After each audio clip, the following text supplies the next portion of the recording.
ठीक है, हम लोग क्लास स्टार्ट करते हैं। पिछली क्लास में जो हम लोगों ने किया था, आप लोगों की दो क्लास हुई थी। कल यूपीएससी का पेपर था।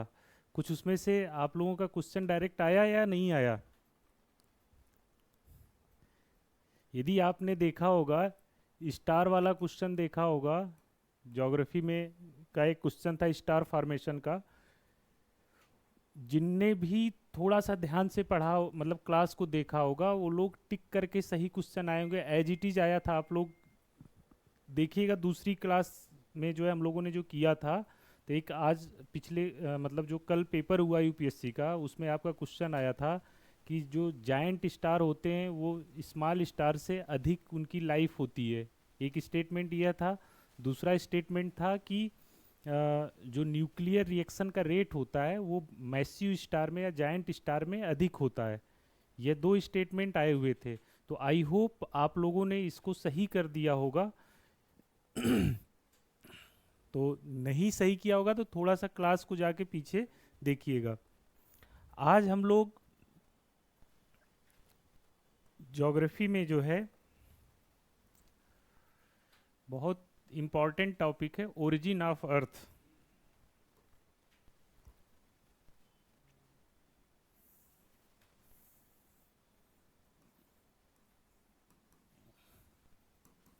Origin and evolution of earth.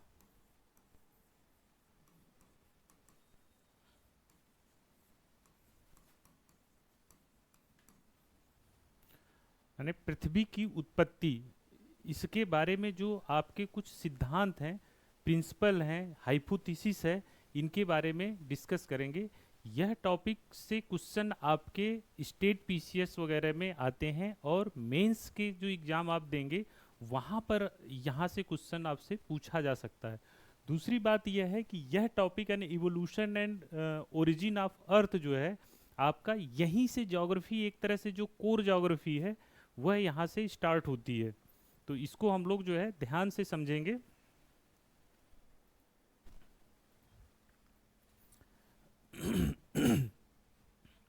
देखिए, एक चीज ये समझ लीजिए, सबसे पहली बात कि पृथ्वी की उत्पत्ति या ओरिजिन को लेकर अलग अलग विचार हैं, अलग अलग जो है हाइपोथेसिस दी गई हैं, लेकिन यह एक बात कॉमन सबने माना है। एक बात कॉमन सबने माना है कि जिस प्रकार से हमारे जो सोलर सिस्टम है, सोलर सिस्टम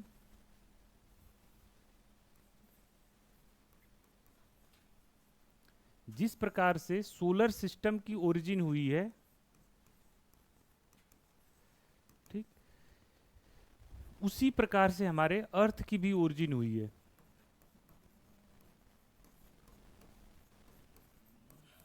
यह बात लगभग सभी साइंटिस्ट इस बात को मानते हैं कि जिस प्रकार से हमारे सोलर सिस्टम की, अर्थात सूर्य हो गया, और भी जितने हम लोग पिछली क्लास में जो प्लैनेट्स के बारे में डिस्कशन किया था, मार्स, अर्थ, वीनस, मरकरी, जुपिटर, सैटर्न, तो इन सब के बारे में जो डिस्कस किया था, तो इन यह लगभग सभी विचार मान के चलते हैं कि सभी की उत्पत्ति लगभग एक ही तरीके से हुई है। अब इसका मतलब ये हुआ कि जिस प्रकार से यदि आपको क्वेश्चन चाहे अर्थ की ओरिजिन के बारे में आए चाहे सोलर सिस्टम की ओरिजिन के बारे में आए, आपको आंसर दोनों का एक ही लिखना है। एक बात क्लियर है यह? तो हमारे अर्थ की ओरिजिन और सोलर सिस्टम की ओरिजिन एक ही तरीके से हुई है।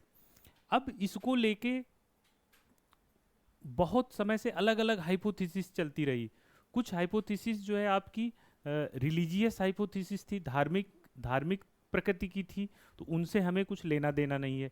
जहाँ से थोड़ा सा साइंटिफिक टेम्परामेंट आता है, मतलब कि कुछ साइंस से संबंधित बातें आती हैं, तो वहाँ से हमको जो है विचार करना है। तो जो हम कह सकते हैं कि ओरिजिन ऑफ अर्थ की जो थ्योरी है उसमें जो साइंटिफिक थ्योरी है,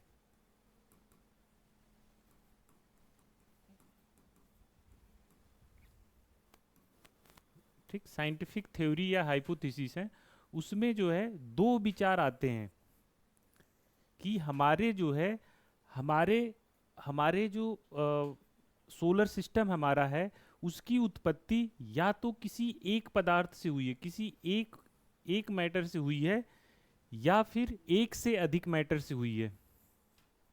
दो हो गए, तीन हो गए। तो जो एक मैटर से हुई है इसको बोला गया कि इस तरह की थ्योरी को बोला गया मोनेस्टिक थ्योरी। ठीक है।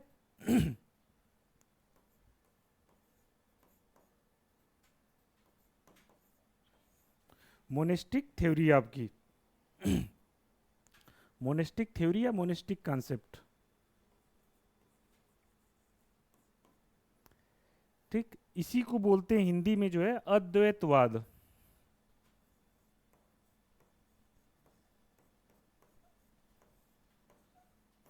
मतलब कि पूरे हमारे जो भी प्लेनेट है या अर्थ है, सबसे शुरुआत में कोई एक मैटर था, एक पदार्थ था। ठीक, एक तारा था, कुछ भी है, एक था वो। ठीक, उसी से जो है पूरे जितने भी आपके 8 प्लेनेट हैं, इन सब की उत्पत्ति इसी से हुई है, उसमें आपकी अर्थ है। एक जो है आपका दूसरी थ्योरी है, वह कहती है कि एक या एक से अधिक पदार्थों से उत्पत्ति हुई है, तो उसको बोलते हैं आपका ड्यूलिस्टिक थ्योरी। ठीक, ड्यूलिस्टिक कॉन्सेप्ट या द्वैतवादी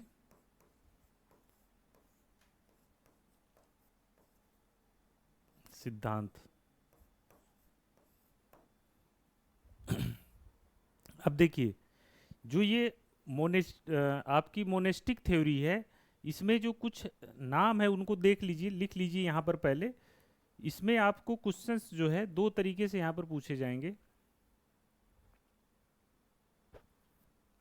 एक तो डायरेक्ट आपसे पूछ सकता है, इन थ्योरी के नाम पूछ सकता है कि किस थ्योरी को किसने दिया है। पहला लिख लीजिए, पहली थ्योरी का नाम लिख लीजिए, गैसियस हाइपोथेसिस। सबसे पहली थ्योरी है गैसियस हाइपोथेसिस। ये गैसियस हाइपोथेसिस जो है इमैनुअल कांट देते हैं।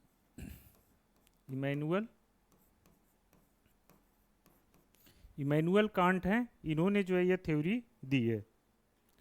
ठीक, क्या ये गैसियस थ्योरी के बारे में क्या है, मतलब इसके बारे में अभी हम लोग चर्चा करेंगे। बस अभी मोनोलिस्टिक में जो है आप नाम लिखते जाइए कि gaseous theory of Immanuel Kant. दूसरी है आपकी दूसरी आपकी थ्योरी है नेबुलर हाइपोथेसिस। ठीक है, नेबुलर हाइपोथेसिस।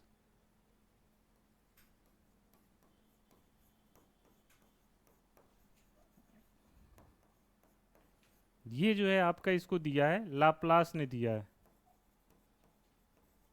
ठीक, लाप्लास की थ्योरी है नेबुलर हाइपोथेसिस। ठीक, इसी तरह से जो है एक रॉस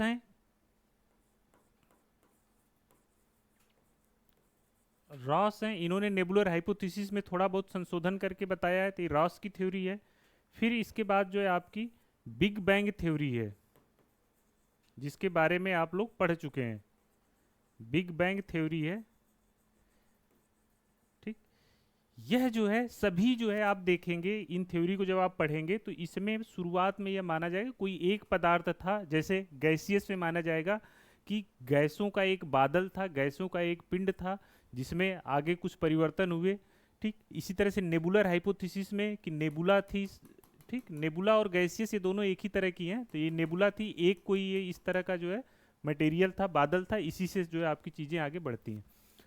बस इतना नाम लिख लीजिए। ये डायरेक्ट आपसे पूछ लेता है कि नेबुलर हाइपोथेसिस किसने दिया है, गैसियस हाइपोथेसिस किसकी है, ठीक, बिग बैंग थ्योरी किसकी है। तो ये सब हम लोगों ने आपसे बात बिग बैंग के बारे में बात की है। द्वैतवादी में देख लीजिए, द्वैतवादी में जो आपके सिद्धांत है, जो सबसे पहला सिद्धांत है यह है चैम्बरलिन। चैम्बरलिन का ये है प्लेनेटिज्म, प्लेनेट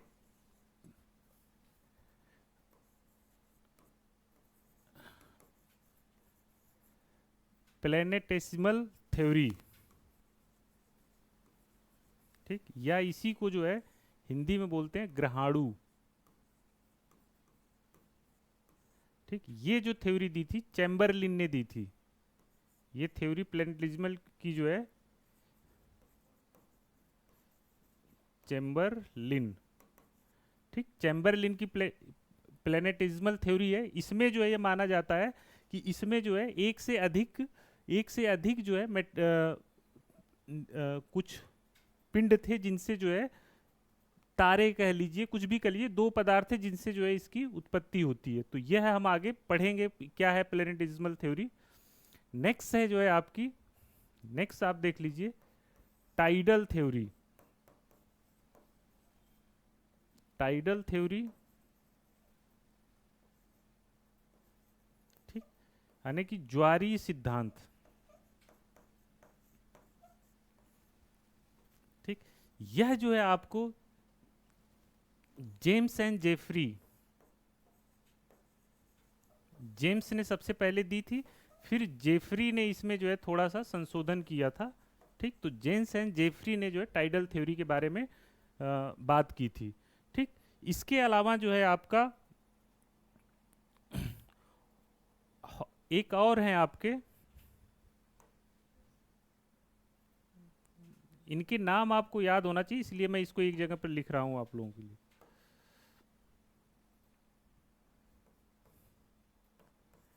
तीसरा है आपका सुपरनोवा, सुपरनोवा, ठीक, सुपरनोवा थ्योरी, इसको दिया था हॉयल ने, इसको दिया था हॉयल, ठीक। इसके बाद है चौथी थ्योरी आपकी इंटरस्टेलर थ्योरी, इंटरस्टेलर,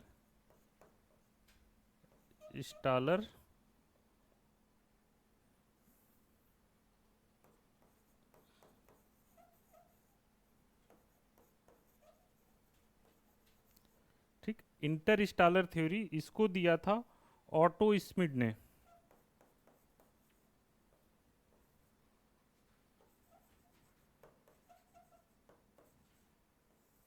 ठीक, ऑटो स्मिड ने दिया था। ये आपकी जो है टोटल जो है इतनी थ्योरी हैं। अब इनका यदि आप नाम जानते हैं तो भी आपका काम चल जाएगा, मतलब क्वेश्चन इस तरह से भी पूछा जाता है कि मैच करवाने के लिए आपसे क्वेश्चन पूछ लेता है कौन सी थ्योरी किसने दी थी, और इनके बारे में भी थोड़ा थोड़ा पूछ लेता है। तो अब हम इसके बारे में एक एक को डिस्कस करते हैं। थोड़ा थोड़ा हम लोग जो इनके बारे में डिस्कस करेंगे, बहुत ज़्यादा मतलब एक अंडरस्टैंडिंग बन जाए आपकी, कि याद भी उससे आपको हो जाएगा, ठीक है। तो पहला देखते हैं गैसियस थ्योरी। ये आप इसको जो है इनका नाम यदि आप लिख लेते हैं, ये जैसे बिग बैंग थ्योरी किसने दिया था, कोई बताना चाहेगा? लेमेटेयर ने दिया था, हम लोगों ने बताया था, जॉर्ज लेमेटेयर ने, लेमेट्रे, तो उसको नोट कर लीजिएगा। अब हम लोग एक देखते हैं सबसे पहली,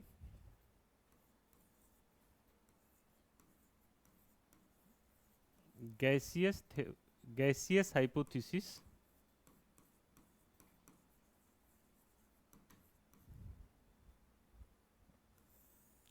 ये मोनेस्टिक थ्योरी है, ठीक। गैसियस हाइपोथेसिस आपकी कहती है, ये इमैनुअल कांट ने दिया था, इमैनुअल कांट ने दिया था, ये जो है दिया था थ्योरी इन्होंने, आपका ईयर था 1755, 1755 में इमैनुअल कांट ने यह गैसियस हाइपोथेसिस दी थी। यह मानते हैं, यह जो आपके मानते हैं कि जो हमारा जो स्टार्टिंग में था कुछ ऐसे जो है गैसियस जो है क्लाउड, ऐसे कुछ एक क्लाउड टाइप का था, ठीक, कुछ पदार्थों से मिलकर बना था, ठीक। यह जो छोटे छोटे आपको दिख रहे हैं, इसको इन्होंने बोला था कि ये कोई दैवीय पदार्थ है, दैवीय मतलब आद्य पदार्थ, या इसी को बोलते हैं प्रीमॉर्डियल, प्रीमॉर्डियल मैटर।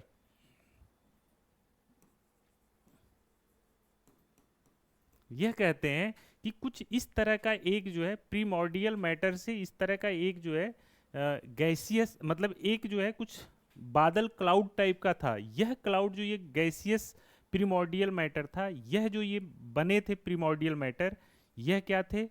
सॉलिड थे, सॉलिड थे, मोशनलेस थे। ठीक, मोशनलेस थे।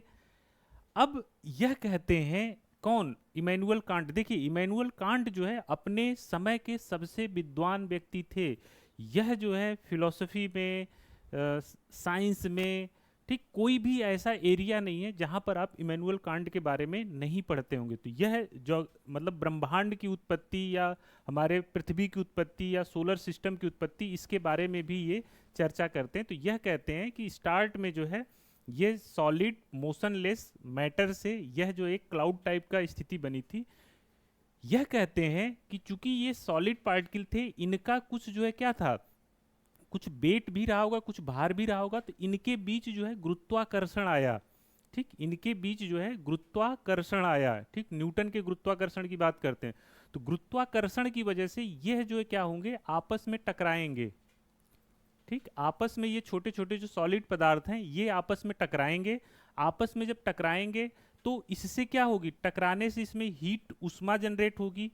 छोटे छोटे पदार्थ जो है आपस में मतलब कोलिजन होगा, हीट जनरेट होगी। फाइनली जो है क्या हो जाएगा, इसमें जो है यह मोशनलेस जो सॉलिड पार्टिकल है, मोशनलेस जो सॉलिड प्रिमोर्डियल मैटर है, यह जो क्या हो जाएगा, मोशन युक्त हो जाएगा, गति आ जाएगी इसमें। ठीक, गति आ जाएगी और इसमें इनके कोलिजन से जो है इतनी हीट जनरेट होगी कि यह जो सॉलिड पार्टिकल से बना था यह जो है क्या हो जाएगा, यह जो है आपका, पहले यहां पर ये सॉलिड सॉलिड था। ठीक, अब यह जो है किसमें बदल जाएगा, गैसियस, गैसियस फॉर्म में आ जाएगा। ठीक, पहले सॉलिड पार्टिकल से बना था, फिर यह जो है गैसियस फॉर्म में आ जाएगा। पहले मोशनलेस था, अब यह इसमें क्या हो जाएगा, मोशन आ जाएगा। ठीक, मोशन कैसा आ जाएगा, एंगुलर मोशन आ जाएगा, यानी अपनी जगह पर रोटेट करने लगेगा। अब यह पूरा जो है, ये पूरा गैसियस जो मैटर है, यह क्या कर रहा है, रोटेट कर रहा है, इसमें रोटेशन हो रहा है। जब कोई चीज रोटेट करेगी, ऐसे ऐसे ऐसे रोटेट करेगी, तो उसमें क्या हो जाएगा, सेंट्रीपिटल और सेंट्रीफ्यूगल, यानी केंद्र की तरफ और केंद्र के बाहर की तरफ दो फोर्स लगेंगे। ठीक, तो इसमें यह जो रोटेशन हो रहा है, इसकी वजह से यहां पर जो है सेंट्रीफ्यूगल यानी केंद्र अपसारी, केंद्रापसारी। ठीक, यानी कि ये बाहर की तरफ, बाहर की तरफ जब ये रोटेट करने लगा, रोटेट कर रहा है, तो इसकी वजह से एक जो है इसमें क्या आ गया, केंद्रापसारी सेंट्रीफ्यूगल फोर्स जनरेट हुआ, सेंट्रीफ्यूगल फोर्स जनरेट हुआ। ठीक, इस सेंट्रीफ्यूगल फोर्स की वजह से, इस सेंट्रीफ्यूगल फोर्स की वजह से यह जो यहां से जो है कुछ रिंग जो है क्या हो जाएंगी, कुछ इससे जो है सेंट्रीफ्यूगल फोर्स जो है इतना ज्यादा हो जाएगा कि यहां से, सॉरी, यहां से जो है क्या हो जाएगा, कुछ मैटर जो है क्या हो जाएगा, रिंग के रूप में बाहर निकल जाएगा। यहां से सेंट्रीफ्यूगल फोर्स के कारण रिंग के रूप में कुछ मैटर ये बाहर निकल जाएगा। इसी जो ये बाहर मैटर निकला, ठीक, जो ये बाहर मैटर निकला, इसी से जो है आपके क्या हुआ, सोलर सिस्टम के जो है बाद में ये कूलिंग हुई, ये सब हुआ, तो सोलर सिस्टम का जो है, सोलर सिस्टम का फॉर्मेशन हुआ।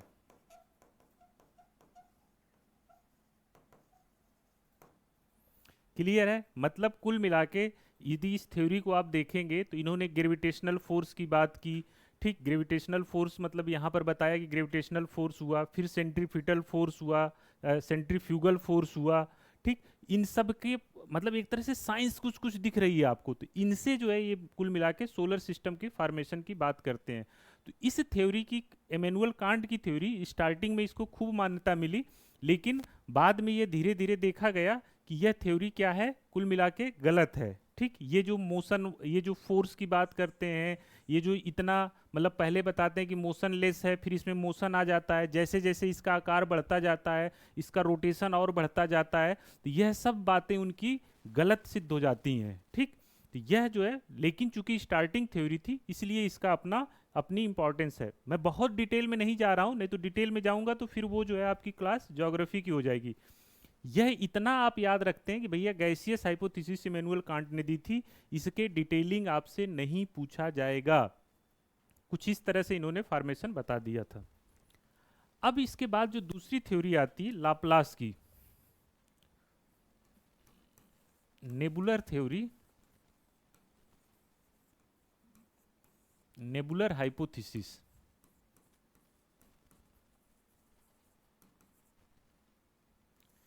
यह भी मोनेस्टिक थ्योरी है।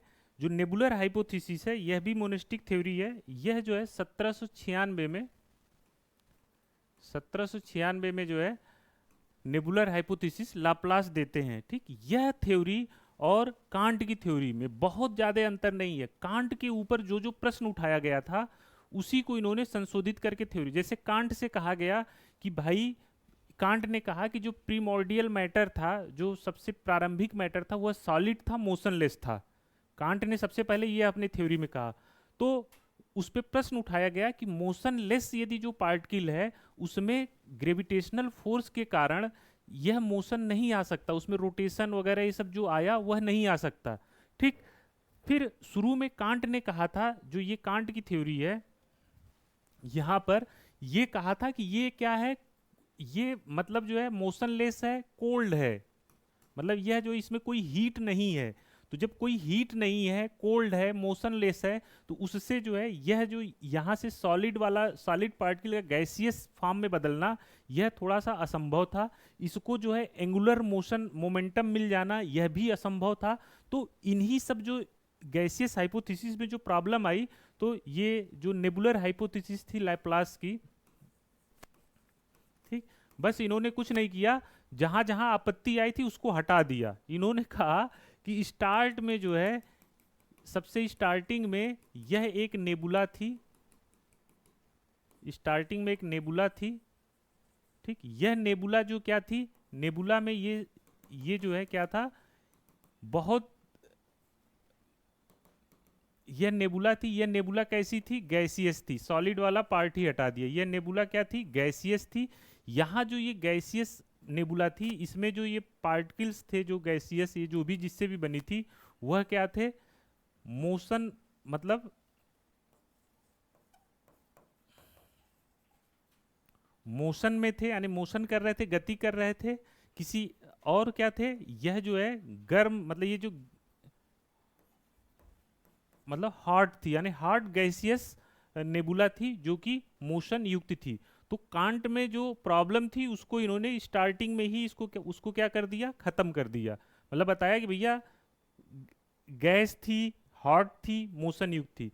अब ये बताते हैं, ये क्या बताते हैं कि यहाँ पर जो है ग्रेविट, मतलब ये मोशन, मतलब मैटर अपनी जगह पर रोटेट कर रहा था, ठीक, मोशन थी। अब ग्रेविटेशनल फोर्स के कारण इसमें क्या होगा, कंट्रैक्शन होगा। ठीक, ग्रेविटेशनल फोर्स के कारण, जैसे मान लीजिए ये पार्टिकल, ये गैस के दो पार्टिकल टकराए, आपस में कुछ जुड़ेंगे। दूसरा ये है कि जब ये गर्म था, ठीक, ये क्या था, हॉट था, गर्म था, तो गर्म था तो ये क्या करेगा, रेडिएशन करेगा, विकिरण करेगा, किसका, हीट का रेडिएशन करेगा। ठीक, यह मैटर हीट का क्या करेगा, रेडिएशन करेगा। हीट यहां से बाहर निकलेगी, जब हीट बाहर निकलेगी तो ये क्या होगा, थोड़ा ठंडा होगा। जब ठंडा होगा, ठंडा होगा तो ये क्या होगा, कॉन्ट्रैक्शन होगा, इसमें कॉन्ट्रैक्शन होगा, यानी सिकुड़ेगा। सिकुड़ेगा तो इसका आकार क्या होगा, छोटा होता जाएगा। इस गैसियस, ये जो नेबुला थी, ठीक, जब ये छोटा होता जाएगा तो क्या होगा, इसमें जो है जब छोटा होगा तो इसका जो एंगुलर मोमेंटम है, एंगुलर मोमेंटम, वो क्या होगा, इंक्रीज कर जाएगा। ठीक। कांट क्या कहता है, कांट कहता है कि साइज बड़ा होता जाएगा और एंगुलर मोमेंटम इंक्रीज करता जाएगा। ये कहते हैं कि नहीं, यह इसमें क्या होगा, कॉन्ट्रैक्शन होगा, एंगुलर मोमेंटम इंक्रीज होता जाएगा, यानी कि उसका कोणीय जो मोमेंटम है वह मतलब कि सर्कुलर मोशन जो है उसकी तेज होती जाएगी, मतलब बढ़ती जाएगी यहाँ पर। अब यहाँ पर जो पदार्थ हैं उनकी एंगुलर मोमेंटम इंक्रीज कर गई। अब जब एंगुलर मोमेंटम इंक्रीज कर गई तो उसमें क्या होगा, यहां से जो है क्या हो जाएगा, यहां जो जिसकी वजह से ग्रेविटेशनल फोर्स की वजह से ये एक जगह बंधे हुए थे, लगातार ये छोटा होता जा रहा है, एंगुलर मोमेंटम बढ़ता जा रहा है। जब एंगुलर मोमेंटम बढ़ता जा रहा है तो भैया यहां से जो क्या हो जाएंगी, रिंग जो है निकलकर बाहर आ जाएंगी। ठीक। रिंग निकलकर रिंग निकलकर बाहर आ जाएगी। यही रिंग जो है बाद में, मतलब रिंग का मतलब कि जब ये एंगुलर मोमेंटम इंक्रीज हो गया तो मतलब कि जो सेंट्रीफ्यूगल यानी जो बाहर की तरफ फोर्स लगता है, सेंट्रीफ्यूगल फोर्स, वह क्या हो जाएगा, बढ़ जाएगा, जिसकी वजह से यहाँ से कुछ पदार्थ जो है अलग निकल जाएंगे। और ये जो पदार्थ अलग निकल जाएंगे, यही जो है, मतलब इसको रिंग इन्होंने कहा, ये रिंग जो है, ये रिंग बाहर निकल गई ड्यू टू एंगुलर मोमेंटम। यही रिंग बाद में जो है क्या हो जाएगी, 8 या 9, 8, मतलब जितने भी 8 और 9 भाग में जो है क्या हो जाएगी, डिवाइड हो जाएगी। और यही जो है 8, मतलब आज तो आपके 8 प्लेनेट हैं, है ना, तो हम लोग 8 या 9 प्लेनेट, उस समय जब ये थ्योरी दी गई थी 9 प्लेनेट माने जाते थे, तो इन्होंने बोला कि 9 उसमें डिवाइड हो जाएगी और इसी से जो है प्लेनेट का जो है आपका फॉर्मेशन होगा।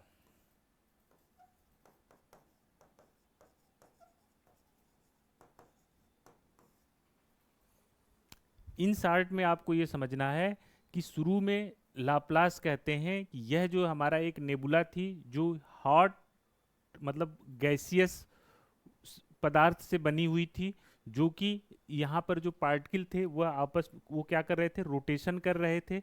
यह नेबुला चूंकि ये हीटेड था, गर्म था, इससे जो लगातार हीट का रेडिएशन हो रहा है, जिसकी वजह से हीट ये क्या हो जाएगी, इसकी बाहर निकलेगी, यह ठंडा होगा और कंट्रैक्शन होगा, इसमें यानी सिकुड़ेगा। सिकुड़ेगा तो यह जो इसका एंगुलर मोमेंटम है वह और तेजी से बढ़ने लगेगा। जब एंगुलर मोमेंटम और तेजी से बढ़ने लगेगा तो एक स्थिति ऐसी आएगी कि इसका एंगुलर मोमेंटम, ठीक, यानी जो इसका एंगुलर मोमेंटम है, यह जो है एंगुलर मोमेंटम कह लीजिए, या सेंट्री जो बाहर की तरफ फोर्स लग रहा है, centrifugal force,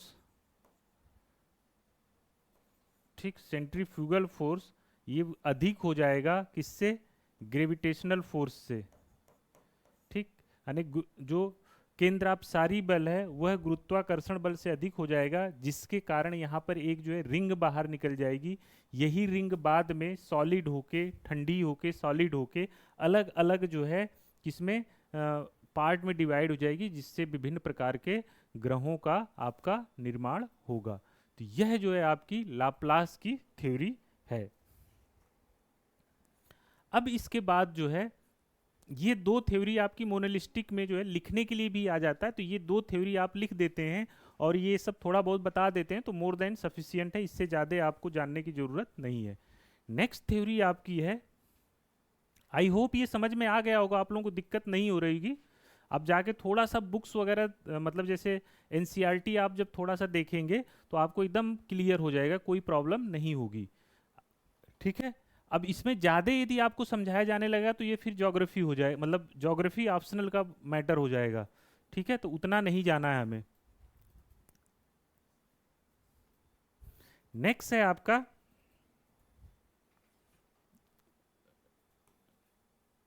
dualistic dualistic theory में हम लोग चलते हैं।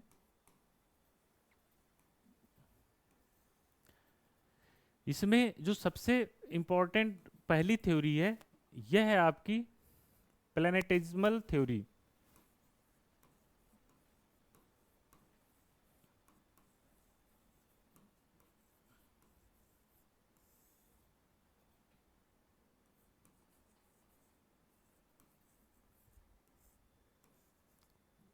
या इसी को हम लोग बोलते हैं ग्रहाणु।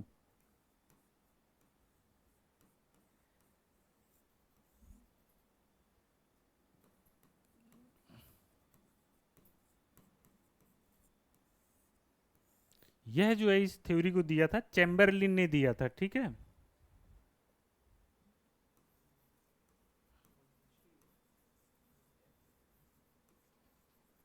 चैम्बरलिन, चैम्बरलिन महोदय, इन्होंने दिया था 1905 में, ठीक। यह जो थ्योरी है यह कहती है कि हमारे जो सोलर सिस्टम हमारा है उसकी उत्पत्ति किसी एक निकाय से नहीं हुई है। जैसे हम लोग यहाँ पर क्या था, एक नेबुला मान ले रहे थे या एक गैसीय गैसियस मतलब जो है सिस्टम मान ले रहे थे, जिससे जो है अभी तक जो हम लोग देखे, यह कहते हैं, यह थ्योरी कहती है कि शुरू में हमारा सन था। यह जो है क्या है, सन है। सन न कह के इसको प्रोटोसन, प्रोटोसन कहते हैं। मतलब अभी भी सन जो है, पूरा सन जो है नहीं बना हुआ है। मतलब जो हम लोग सन, जो स्टार की उत्पत्ति देख रहे थे ना कि नेबुला था, नेबुला से प्रोटो स्टार बना, ठीक, प्रोटो स्टार से स्टार बना, तो इसी तरह से नेबुला से ये सन, प्रोटो सन आने, प्रारंभिक सूर्य कह सकते हैं इसको।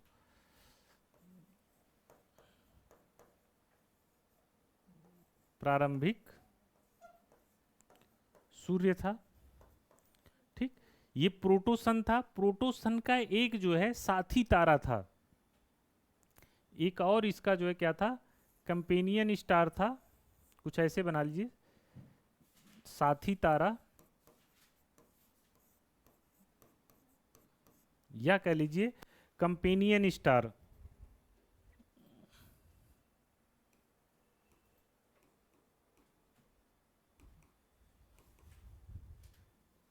ठीक, कंपेनियन स्टार,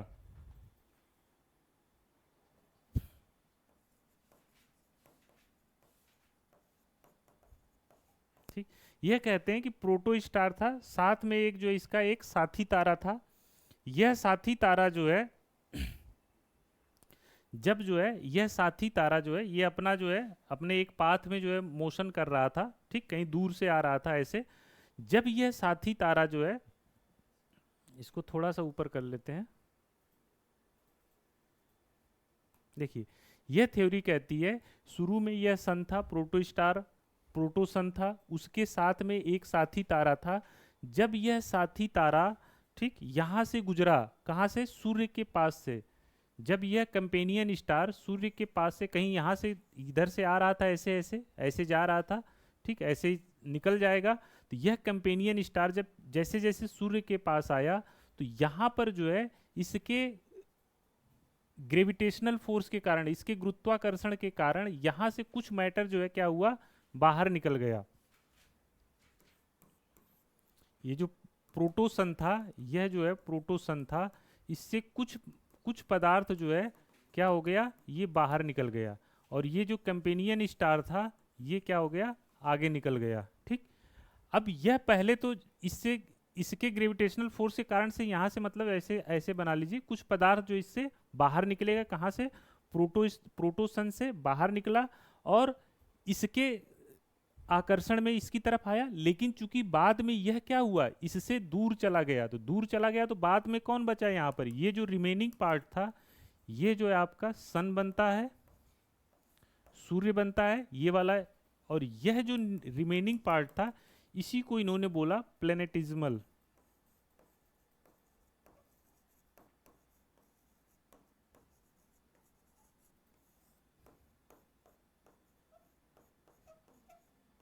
ठीक, मतलब कि इस कंपेनियन स्टार की वजह से, ठीक, अब इससे क्या हुआ कि जो मोशन है, गति है, ये सब जो है चीजों का जो व्याख्या में प्रॉब्लम हो रही थी ये सब मिल जाएगा। और यह जो प्लेनेटिज्मल है यह सन के चारों तरफ क्या होने लगा, चक्कर लगाने लगा, ठीक। यही प्लेनेटिज्मल ग्रहाणु यानी कि एक तरह से प्रारंभिक पदार्थ थे, जो बाद में जो है क्या होंगे, यही पदार्थ जो है ठंडा होंगे, कूल कूल होंगे, ठीक, कूल होंगे, इनका सॉलिडिफिकेशन होगा, फिर ये क्या होंगे, अलग अलग भागों में क्या होंगे आपके, टूटेंगे। और इन्हीं से जो है डिफरेंट टाइप के प्लेनेट का फॉर्मेशन होगा। ठीक, और इसी इसी से क्या होगा, मतलब ये थ्योरी सिंपल सी है कि सबसे एक प्रोटोसन था, प्रारंभिक सन था, उसके साथ में एक जो है कंपेनियन स्टार उसके पास से गुजर रहा था। इस कंपेनियन स्टार के ग्रेविटेशनल पुल के कारण यहाँ से एक बल्ज निकलता है या गैसियस गैस का बल्ज निकलता है। इस बल्ज से जो है एक जो है जब ये इससे अलग हो जाता है तो इस जो मटेरियल था इसको इन्होंने प्लेनेटिज्मल बोला, यानी ग्रहाणु बोला। इसी ग्रहाणु से आगे जाके सभी प्लेनेट की उत्पत्ति होगी। तो इस तरह से पहली बार जो है दो दो मटेरियल यानी मतलब कह लीजिए कि सिस्टम यूज हो रहे हैं, दो तारे यूज हो रहे हैं जो कि पृथ्वी या अपने सोलर सिस्टम सबकी उत्पत्ति की व्याख्या कर रहे हैं। यह आपका जो है क्या हो गया, चैम्बरलिन का प्लैनेटेसिमल थ्योरी हो गई या ग्रहाणु सिद्धांत हो गया। इतना आप जानते हैं, मोर देन सफिशिएंट है। इतने समझने में कोई दिक्कत?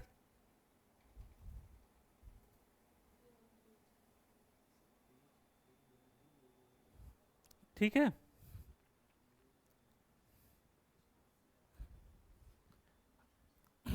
नेक्स्ट थ्योरी है आपकी, नेक्स्ट थ्योरी आपकी, अच्छा ये जो चैम्बरलिन महोदय थे, चैम्बरलिन महोदय ने जो अपनी थ्योरी दी थी, तो इन्होंने ये सब जब बताया कि ये प्लेनेट का निर्माण होगा, प्लेनेट के निर्माण से फिर इन्होंने बता दिया कि अर्थ की भी ओरिजिन होगी, अर्थ की ओरिजिन, फिर अर्थ का एटमॉस्फेयर, अर्थ कैसे, मतलब अलग अलग चीज़ों, तो पूरा एकदम बाकायदे खूब डिटेल में इन्होंने जो अपनी थ्योरी दी थी, तो उसका कोई मतलब नहीं है। नेक्स्ट थ्योरी हम लोग देखते हैं,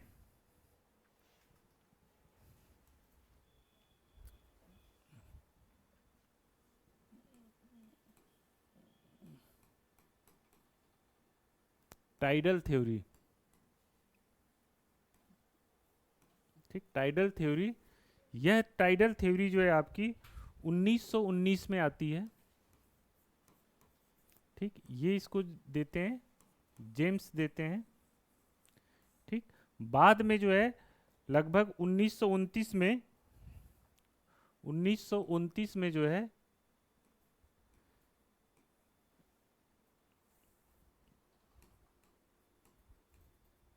इसमें जो है जेफरी जो है इसमें क्या करते हैं, मॉडिफिकेशन करते हैं।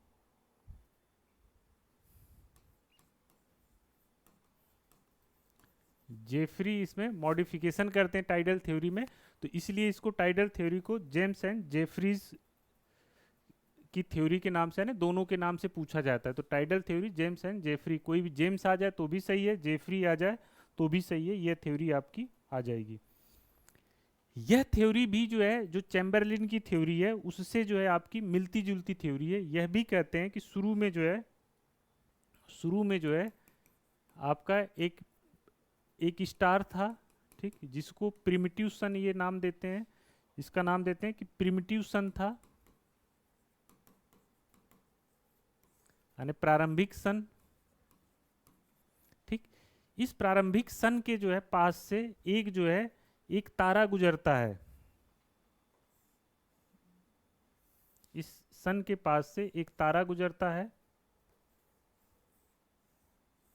ऐसे कुछ बता दीजिए, यह तारा इसके पास से गुजर रहा होता है ऐसे।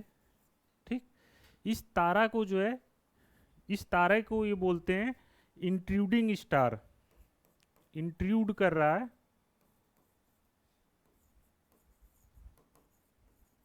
मतलब कि सूर्य की तरफ आता हो, इंट्रूडिंग स्टार। यह स्टार आ रहा है ऐसे सूर्य के पास से ऐसे गुजर रहा है। इस इंट्रूडिंग स्टार की वजह से, ठीक, क्या होगा,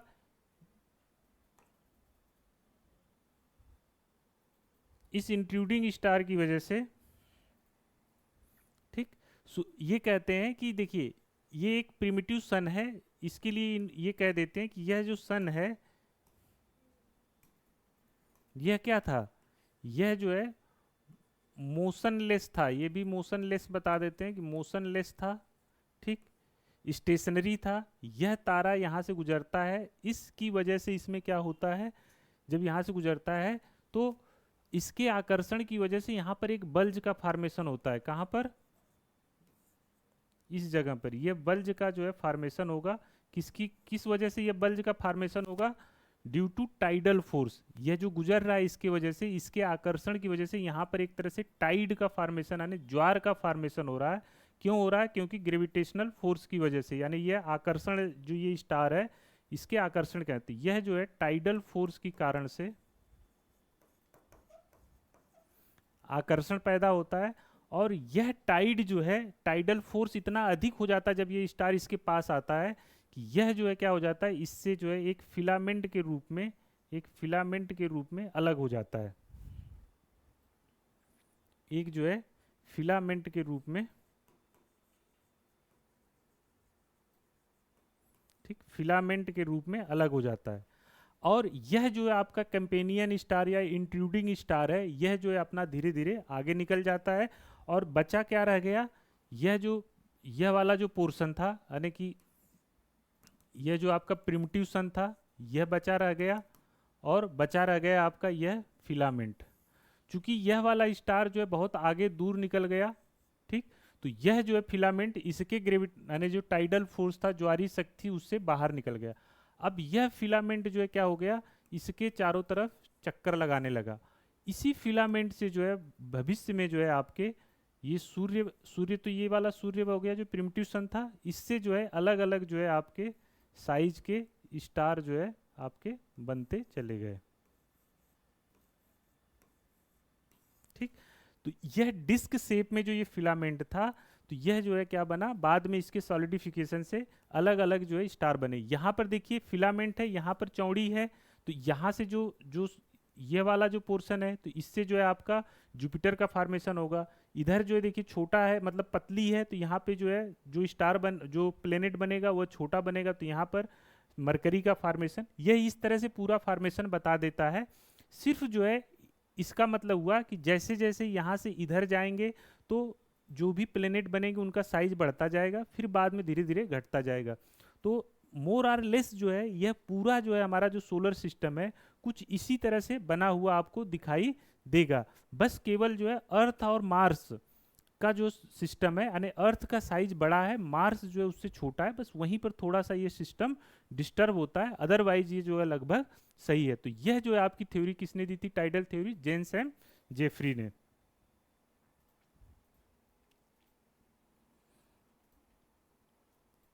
नेक्स्ट आप देख लेते हैं, अब हमारा जो थ्योरी है, नेक्स्ट थ्योरी है, ये आई होप इतना समझ में गया, इतना इससे ज्यादा जानने की जरूरत नहीं है। नेक्स्ट थ्योरी है binary star theory. Binary star theory, ये बाइनरी स्टार थ्योरी है, एक साइन आपके रसेल, एक जो है रसेल है, यह देते हैं बाइनरी स्टार थ्योरी, या इसी को बोलते हैं द्वितारक सिद्धांत। यह जो 1937 में जो है ये थ्योरी देते हैं। ठीक, यह बाइनरी स्टार थ्योरी कहती है कि भैया हमारे जो सन था, प्रिमिटिव सन था, ये जिससे कह लीजिए ये सन था, ठीक, सूर्य था, सूर्य का एक साथी तारा और था, ठीक, सूर्य का एक साथी तारा था, कंपेनियन स्टार था, ठीक, यह दोनों जो है एग्जिस्ट कर रहे थे, अपना इनका अपना जो है क्या हो रहा था, यह इस तरह से इसके चारों तरफ मोशन कर रहा था। ठीक, कौन? Companion star. इसके बाद एक जो है एक तारा और जो है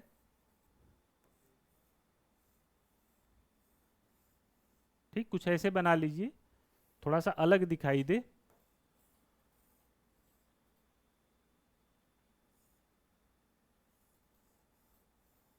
ठीक, एक तारा इस तरफ से ऐसे जो है यहां पर इंटर करता है, साथी तारा है, इंट्रूडिंग स्टार कह लीजिए।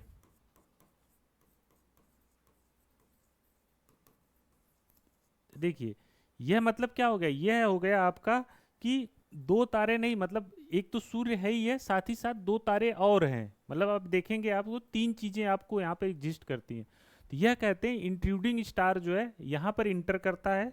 ठीक, इसकी वजह से इस इंट्रूडिंग स्टार की, मतलब ये पहले यहीं पर नहीं था, पहले क्या था, यहाँ पर था, यहाँ से ऐसे ऐसे इनके साथ यहाँ पर जब आता है तो इसकी वजह से क्या होगा, ये जो साथी तारा है, साथी तारा में क्या आ जाएगा, एक तरह से ये बल्ज का फॉर्मेशन होगा, इसके इसके ग्रेविटेशनल पुल के कारण बल्ज का फॉर्मेशन होगा।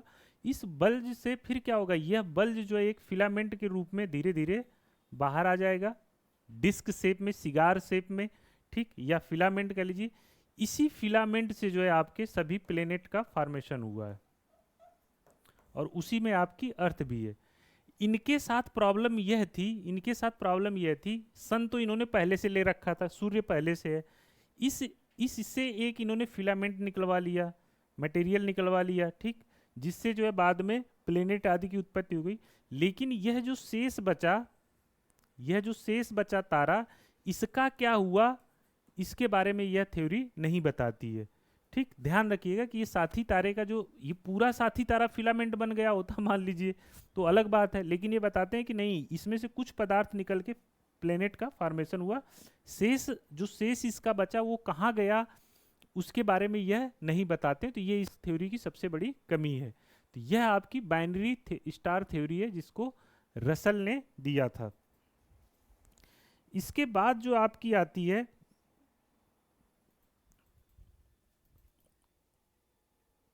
इसके बाद जो थ्योरी आती है सुपरनोवा थ्योरी।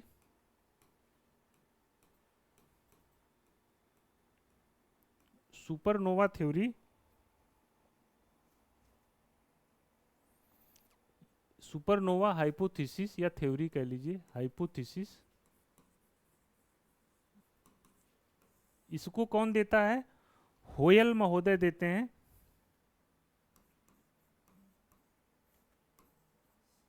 होयल महोदय देते हैं। यह थ्योरी जो है 1939 में,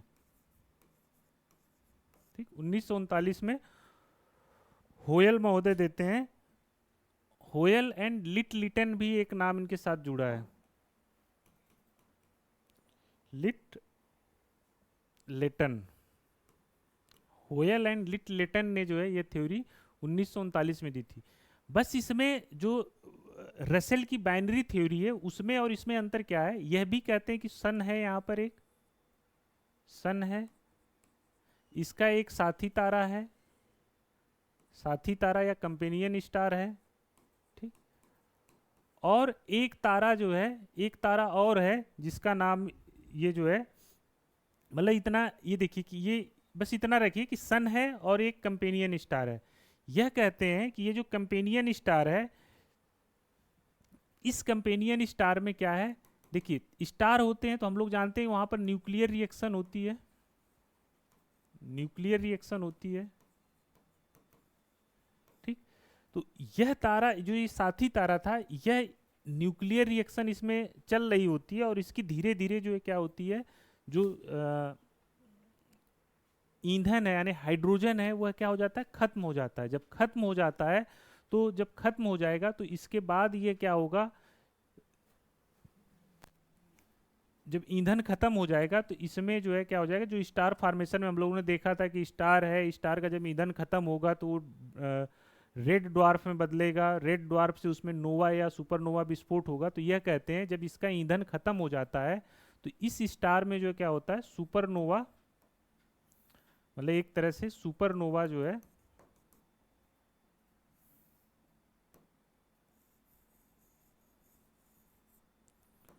सुपरनोवा विस्फोट होता है।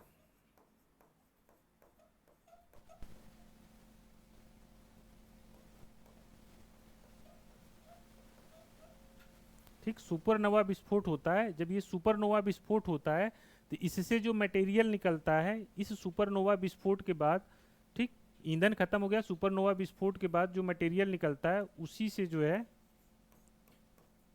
उसी से प्लेनेट आदि की जो है उत्पत्ति होती है।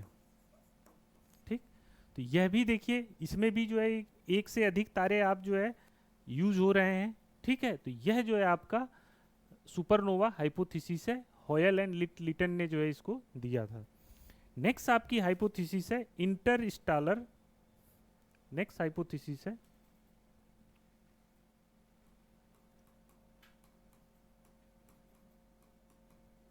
इंटरस्टेलर इंटरस्टेलर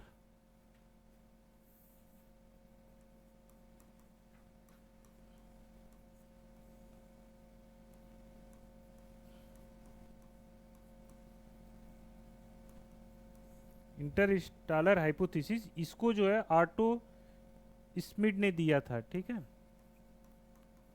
ऑटो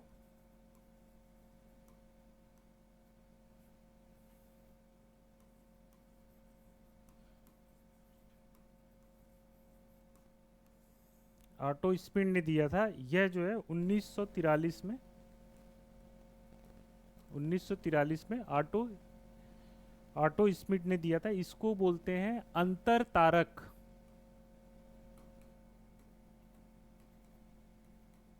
अंतर तारक, ठीक। इंटरस्टेलर डस्ट, यहां पे डस्ट लिख लीजिएगा। अंतर तारक धूल परिकल्पना, ठीक है। यह इंटरस्टेलर धूल परिकल्पना मतलब इंटरस्टेलर डस्ट हाइपोथेसिस ऑटो स्मिड ने दिया था 43 में। यह कहते हैं कि एक सूर्य था हमारा, ठीक, सूर्य पहले से था। सूर्य यहां पर जो एक नेबुला थी, ठीक, ये नेबुला थी जो कि किससे बनी थी? डस्ट गैस इन सब से बनी हुई है। सूर्य हमारा जो है इस नेबुला के पास से जो है गुजरता है, ठीक। जब इस नेबुला के पास से सूर्य हमारा गुजरेगा तो यह नेबुला के जो अलग अलग ये जो मैटर हैं, यह क्या करेंगे? यह जो है सूर्य के जो है चारों तरफ जो है क्या करने लगेंगे? इसके आकर्षण के कारण इसके चारों तरफ चक्कर लगाने लगेंगे, ठीक।